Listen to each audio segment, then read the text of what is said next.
Je vais pas vous le cacher que j'aurais jamais pensé un jour retrouver de tels sentiments devant une série. Bonjour à tous, j'espère que vous allez tous extrêmement bien mesdames et messieurs et bienvenue sur cette toute nouvelle vidéo qui est potentiellement la dernière vidéo officielle de l'année si je peux dire ça comme ça, vu que demain vous aurez techniquement une invocation sur DBL ainsi que sur Dokkan et le dernier jour de l'année vous aurez le best-of de toute l'année, que ce soit durant les lives, les vidéos etc. Du coup n'oubliez pas d'activer les notifications pour ne pas rater ce petit événement, mais en tout cas aujourd'hui c'est la dernière vidéo standard de l'année si je puis dire, vu qu'aujourd'hui mesdames et messieurs on se retrouve pour parler de Cobra Kai. Je tiens juste à préciser que ce n'est pas forcément une review de la saison 5 et pas forcément une review de toute la série en général, parce que vous allez voir que c'est une vidéo un peu bizarre dans le sens où j'ai juste un sac à vider concernant la série. Du coup ceux et celles qui me suivent sur Instagram, vous allez comprendre de quoi j'ai envie de parler et puis voilà, bonne vidéo. Hein, voilà. Une série que j'apprécie énormément. Une série qui est directement entrée dans mon top 3 de mes séries préférées et ça j'arrive toujours pas à y croire, c'est juste incroyable.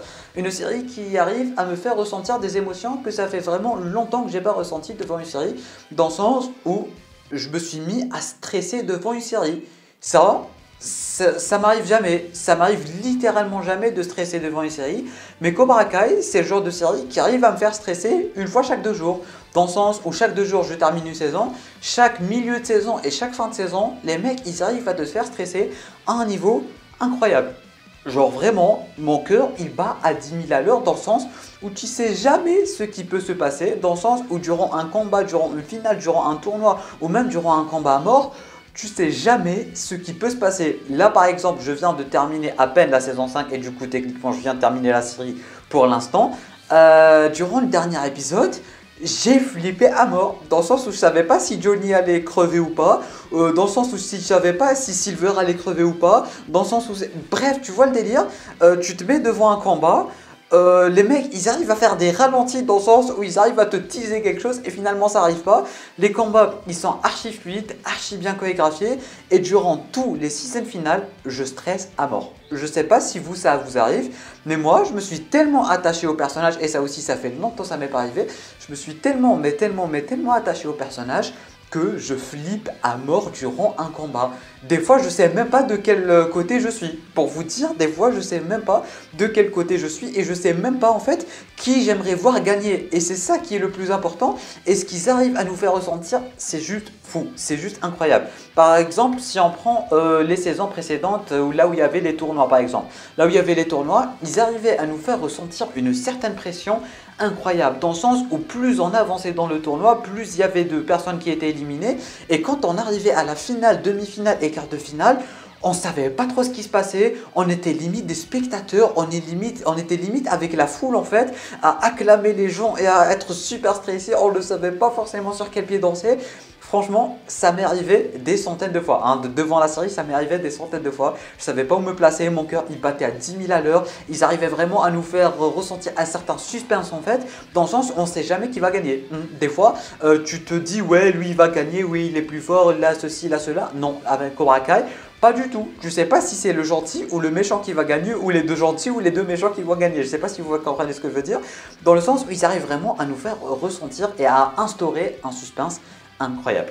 Ils arrivent à faire ressentir un suspense incroyable, que ce soit avec les ralentis, que ce soit avec la fluidité des mouvements, avec tout. Les mecs, ils sont vraiment archi forts et je les remercie pour ça. Parce que ça fait vraiment extrêmement longtemps que j'ai pas ressenti ce genre d'émotion devant une série tout simplement. Mais là, Cobra Kai, ça a vraiment réussi à faire raviver une flamme, si je peux dire ça comme ça. Parce que voilà, les séries, ça fait des années que je regarde maintenant. Voilà, vous me connaissez, hein, c'est aussi un peu mon job de youtubeur. Mais ça fait longtemps que j'ai pas autant accroché à une série. Ça fait longtemps que j'ai pas autant apprécié des personnages. Parce que déjà les gars, la preuve, elle est entrée dans mon top 3 de mes séries préférées all time. Et vous savez à quel point j'en ai regardé des séries. Le fait qu'une série, que déjà je regarde toute une série en une semaine et qu'elle entre directement dans mon top 3 all time, tu te poses des questions, mais on va pas se mentir, ils sont forts. Et en plus de ça, il faut mentionner le fait que je n'ai pas regardé les Karate Kid. Et bien évidemment, je vais me regarder les Karate Kid après avoir regardé cette masterclass. D'ailleurs, je vous ai déjà proposé une vidéo sur Cobra Kai quand j'avais regardé la saison 1 ou 2 qui va s'afficher juste ici. Bon, je fais genre je sais pas, mais elle est sortie il y a 3-4 jours parce que voilà, j'ai rushé un niveau incroyable. Mais aujourd'hui, ce n'est pas une review de la saison 5, mais on va dire que c'est une review de la série en général parce que je l'ai adoré, comme vous avez pu le voir. Et du coup, je pouvais pas faire uniquement une review à la saison 5. Du coup, je voulais vraiment parler de toute la série en général, dire ce que j'avais à dire ce que la série a pu me faire ressentir tout simplement. Et puis voilà. Bref, on enchaîne directement avec les personnages, avec les relations entre les personnages et le développement de ces fameux personnages. Non mais les gars, le développement des personnages et surtout durant cette 5e saison, c'est un autre monde. C'est littéralement un autre monde de développement des personnages. Que ça soit Robbie, et d'ailleurs celui et celle qui me suit sur Instagram, chaque jour je vous poste des stories, chaque jour je vous mets mon ressenti, dès que je vois un truc qui m'intéresse, je screen, je vous dis ce que j'en pense, les couples, le développement, je vous dis lui je l'aime pas, lui je l'aime, lui je l'aime pas, etc., etc. Du coup celui et celle qui me suit sur Instagram, vous savez à peu près tout, mais en globalité les gars, par exemple si on prend Robbie et si on prend Tori par exemple, les mecs, je les détestais. Je les détestais, tu vois. Tori ainsi que Robbie, je les aimais vraiment, mais genre vraiment pas du tout. Et plus ça va, plus vous étiez en train de répondre à mes stories en mode ouais, lui tu vas l'aimer, lui elle tu vas aussi l'aimer, pourquoi tu aimes Samantha plus que Tori? Et moi je comprenais pas, parce que Sam c'était la GOAT, Miguel c'était le GOAT, et à chaque fois que je disais Sam est meilleur que Tori, vous étiez des dizaines à m'envoyer des messages, non mais t'as fumé, je sais pas quoi et tout. Bon, je comprends toujours pas, hein, je vais pas vous mentir que même après avoir terminé la série, je comprends toujours pas pourquoi vous aimez Tori à ce point. Mais moi quand j'étais en train de poster ces stories, moi quand j'étais en train de vous dire que j'aimais pas Robbie et que j'aimais pas Tori, j'avais pas connu l'évolution des personnages durant la saison 5. Parce qu'en fait, ça faisait 4 saisons que les mecs, c'était toujours les mêmes personnages, c'était toujours les mêmes personnages chiants, etc., etc. Mais avec la saison 5, ils ont évolué à un niveau...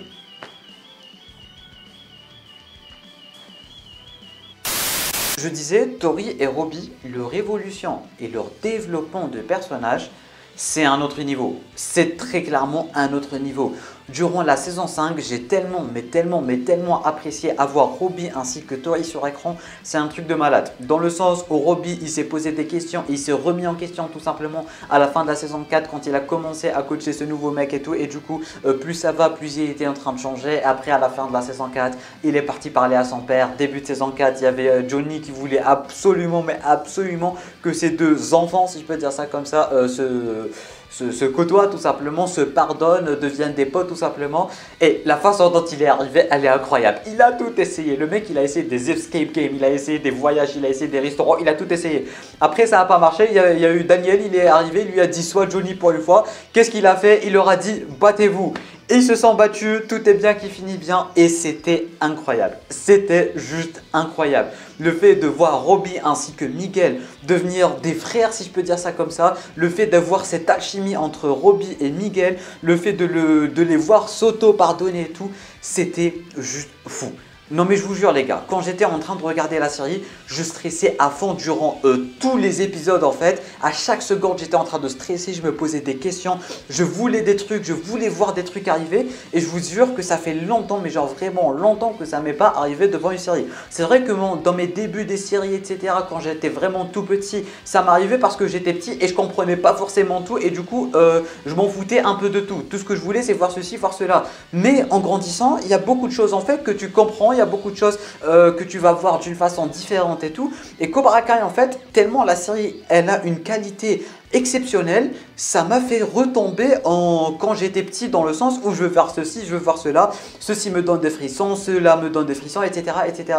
Et c'est ce que j'aime vraiment avec tout ceci. Du coup, Robbie ainsi que Miguel, j'ai vraiment adoré, le combat il était incroyable, leur révolution, leur alchimie elle est incroyable, les mecs c'est vraiment devenu des frères et ça, je suis vraiment super content d'avoir vu ça sur écran. Il nous restait encore une seule chose, c'est Tori ainsi que Samantha. Plus ça allait durant la saison, plus on avait Tori qui se questionnait, qui comprenait pas ce qui se passait, elle était mal. Et Tori en fait, dès le début je la comprenais pas. Dès le début je la comprenais pas, je vous disais ok, pire personnage, etc. etc. etc. Plus ça avançait, plus vous me disiez ouais Tori, laisse-lui une chance, laisse-lui une chance, laisse-lui une chance.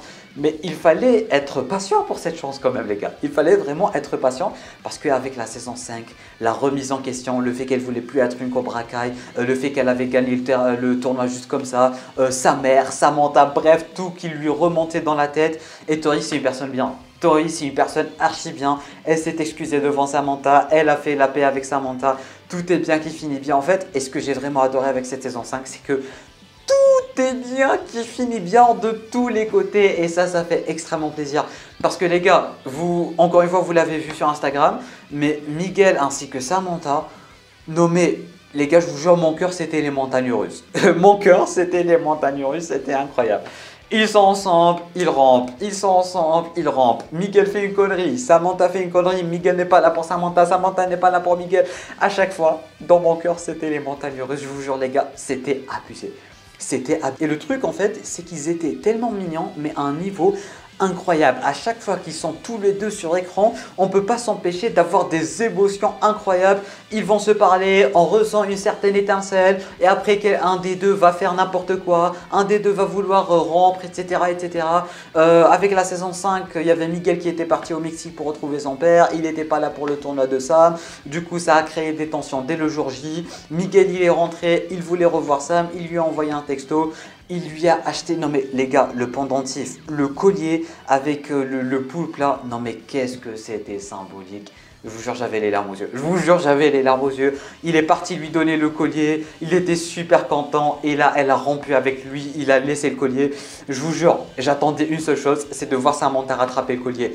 Et après, je sais pas, 10 épisodes après à peu près, si je dis pas de bêtises, elle a enfin retrouvé le collier. Qu'est-ce que c'était oufissime. Et là je me suis dit ok c'est bon, ça va enfin bien se passer. Parce que le fait qu'il ait lâché le collier dans son appartement, enfin dans le jardin du Miyagi-Do, après elle l'a retrouvé. Elle est partie, elle était super bien habillée, elle est partie le voir durant la soirée, tout est bien qui finit bien, elle est partie lui avouer ses émotions. Et là Miguel, qu'est-ce qu'il fait? Il était en train d'embrasser une autre meuf. Non mais je vous jure, ça m'avait foutu un seum incroyable. Et ce qu'ils arrivent à me faire en fait, c'est que cette série, elle arrive vraiment à me faire foutre du seum un peu partout. Dans le sens où tu veux faire des trucs, ils vont te faire en sorte que, comme si tu allais voir ces fameux trucs, et finalement tu ne les vois pas ces fameux trucs, et ça arrive quasiment tous les jours, ça arrive quasiment tous les épisodes, un peu comme saison 1, 2 et 3, c'était entre Johnny ainsi que Daniel. À chaque fois les mecs, ils essayaient de, comment dire, d'enterrer l'âge de guerre, si je peux dire ça comme ça. À chaque fois on voyait de l'évolution entre Johnny et Daniel. Et après, il casse ça. Évolution entre Johnny et Daniel, il le casse. Amitié, c'est cassé, etc. En fait, durant les 3 premières saisons, à chaque fois qu'il y avait une certaine étincelle entre Johnny et Daniel, je ne sais pas comment ils arrivaient à la casser. Et ça nous foutait le seum en fait. Ça nous foutait un seum incroyable. Et ils ont fait la même chose avec Miguel et Sam depuis la saison 1. Ils sont ensemble, ils cassent, il y a des conneries, ils cassent, ils sont ensemble, ils cassent, etc. etc. Mais là, c'est bon. Là, c'est bon, c'est pour de bon. Il lui a dit je t'aime. Elle lui a dit je t'aime. Elle a retrouvé le collier. Tout est bien qui finit bien. J'avais les larmes aux yeux. C'était beaucoup trop beau. C'était beaucoup trop beau. Non, mais je vous jure, la fin de cette saison 5. Miguel et Samantha, Tori et Robbie, Johnny et la mère de Miguel. Tout est bien qui finit bien. C'était incroyable. Ah oui, encore une fois, le japonais, le pote de Dalian, je sais plus comment il s'appelle. Vous savez à quel point j'oublie les noms. Il faut le minimum 5 saisons pour que je retienne les noms. Pour vous dire que Tori, j'avais oublié son nom. Tu vois. Du coup, bref, le fameux pote de Daniel qui était venu du Japon. Le mec, je l'adore. Je l'adore, je l'adore, je l'adore. Et je sais pas pourquoi, durant toute la saison 5, j'ai senti qu'il allait mourir. Et encore une fois, ça me stressait. Ça me stressait à mort. Dès qu'il était en train de se battre, je me suis dit ok c'est la fin, ok c'est la fin, ok c'est la fin. Et à chaque fois qu'il avait un temps d'écran à lui tout seul, je me disais ok c'est la fin, il va se faire attaquer par derrière, il va se passer telle chose, il va se passer telle chose et tout. Et en fait, ce qui me faisait croire qu'il allait potentiellement crever, bon, le mec il a eu un développement incroyable, c'est bon, il a eu sa rédemption, il a des amis, il a Daniel, etc., etc. Après, dans le bas, en fait, il a parlé à Daniel, il lui a dit qu'il kiffait bien la meuf qu'on avait vue au Japon, etc., etc. Il voulait s'excuser. Et après, on s'est dit, ok, le mec c'est devenu un mec sympa, il veut s'excuser et tout, il a eu sa rédemption. Il va crever, tu vois. On le sent, ce genre de choses. Ce genre de choses, on le sent. Et après, quand ils ont terminé avec le bas, il est parti parler au téléphone avec cette meuf. Il lui a envoyé, enfin, il lui a parlé, il lui a envoyé ses sentiments, il lui a dit j'aimerais que tu sois ici en Amérique, etc., etc. Et le mec, il était isolé. Il était isolé. Je me suis dit non, non, non, ça peut pas se passer comme ça. Pour une fois qu'il va avouer ses sentiments, pour une fois que tout se passe bien, ça peut pas se passer comme ça. Et finalement, il s'est rien passé parce que le mec, il était vraiment éloigné. Je me suis dit ok, il y a Silver qui va arrêter de nulle part. Je sais pas. Je sentais le pire arriver. Et après, encore une fois, ça n'est pas arrivé. Et après, à la maison de Silver, je me disais, ok, il va crever, c'est sûr et certain. Après, il n'est pas crevé. Après, Silver l'a frappé. Et là, je me suis dit, merde. Et durant tout l'épisode, je me suis dit, ok, il est où l'enterrement? Parce que j'allais verser des larmes. Je vous jure, j'allais verser des larmes. Parce que Silver, le mec, il lui a ouvert quand même son dos. Tu vois, c'était pas rien. Mais finalement, il n'était pas mort. Qu'est-ce que j'étais content. Non, mais je vous jure, la dernière scène, Sam ainsi que Miguel, enfin... Ouais, voilà, Sam ainsi que Miguel qui étaient ensemble, qui ont officialisé leur relation. Même chose pour Tori ainsi que Robbie. Même chose pour Johnny ainsi que la mère de Miguel. En fait, durant la dernière scène avec la police et tout, avec les phares, tout est bien qui finit bien. C'était incroyable. Une fin incroyablissime. Et maintenant, la seule chose qui reste, les gars, j'arrive pas à attendre. J'arrive pas à attendre parce que c'est limite une des séries que j'ai le plus rushé de ma vie. Dans le sens où 5 saisons, je les ai regardées en une semaine à peu près. D'ailleurs, la vidéo saison 1 et 2, elle est sortie il y a 3 jours si je dis pas de bêtises. Je pourrais pas attendre. Je pourrais pas attendre et apparemment à ce que vous m'avez dit, alors je n'ai toujours pas fait mes petites recherches personnelles, mais à ce que vous m'avez dit, la saison 6 pourrait être la dernière, ça devrait pas arriver avant 2024, il y a potentiellement un film spin-off, ça pourrait potentiellement être la dernière fois qu'on revoit ça. Bref, je suis potentiellement en train de dire n'importe quoi parce que je viens juste d'énumérer tout ce que vous m'avez dit sur Instagram, mais en tout cas, je vais attendre de faire mes propres recherches concernant la saison 6, concernant le futur, etc. etc. Peut-être qu'on va en faire une vidéo, j'ai hâte mesdames et messieurs, j'ai vraiment hâte d'en faire des lives, j'ai vraiment hâte de faire des vidéos réactions au trailer de la saison 6, etc. etc. Alors je sais même pas quand est-ce que est sortie la saison 5, dites-le moi en bas dans les commentaires. Mais apparemment c'est vraiment, c'était sorti il y a 2-3 mois. Du coup dites-moi en commentaire si je me trompe pas et tout. Mais apparemment la saison 5 elle est encore récente, du coup il va falloir attendre. Il va falloir attendre et je remercie Dieu, non mais vraiment je remercie Dieu de ne pas avoir connu cette série plus tôt. Parce que j'aurais jamais pu attendre saison par saison.